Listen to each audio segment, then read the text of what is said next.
সবাইকে আমরা সবাই সরল সোজা পথ বলে চলি, কারো দোষ লাগা গুণগুলা গান। আমরা কিন্তু খালি দোষ খুঁজে বেড়াই।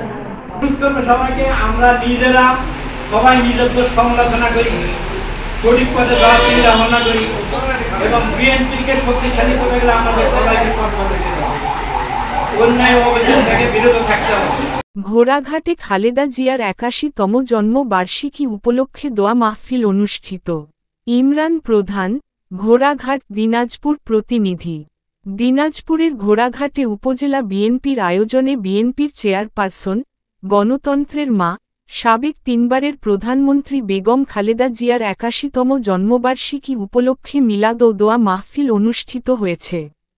আজ শুক্রবার বিকালে রানীগঞ্জ বাজারের উপজেলা বিএনপির অস্থায়ী কার্যালয়ে আলোচনা সভা, মিলাদ ও দোয়া মাহফিল অনুষ্ঠিত হয়।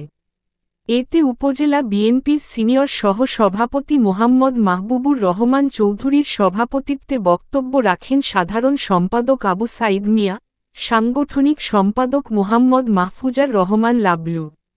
এ সময় উপস্থিত ছিলেন উপজেলা বিএনপির সহ-সভাপতি আব্দুল হাকিম দুলু, শ্রম বিষয়ক জালাল উদ্দিন, দপ্তর সম্পাদক এটিএম মাহফিজুল ইসলাম, সিংড়া ইউনিয়ন বিএনপির সভাপতি কাজী মোজাম, সাধারণ সম্পাদক রফিকুল ইসলাম, পালশা ইউনিয়ন বিএনপির সভাপতি একেএম মিঠু সিদ্দিকী, সাধারণ সম্পাদক মনসুর আলী মাস্টার, বুলাকিপুর ইউনিয়ন বিএনপির সভাপতি মোহাম্মদ শাহাদুল ইসলাম, সাধারণ সম্পাদক আমিরুল ইসলাম মণ্ডল, উপজেলা স্বেচ্ছাসেবক দলের সদস্য সচিব আল রাজি রাজীব, যুগ্ম আহ্বায়ক মঞ্জুরুল ইসলাম প্রধান ও মোহাম্মদ সাদ্দাম হোসেন খন্দকার, উপজেলা কৃষক দলের সদস্য সচিব নেওয়াজ শরীফ, উপজেলা তাঁতি দলের সদস্য সচিব নাজমুস সাদাত বাবু, উপজেলা ছাত্রদলের যুগ্ম আহ্বায়ক পল্লব মণ্ডল সহ উপজেলা বিএনপি ও অঙ্গ সহযোগী সংগঠনের নেতাকর্মীরা উপস্থিত ছিলেন।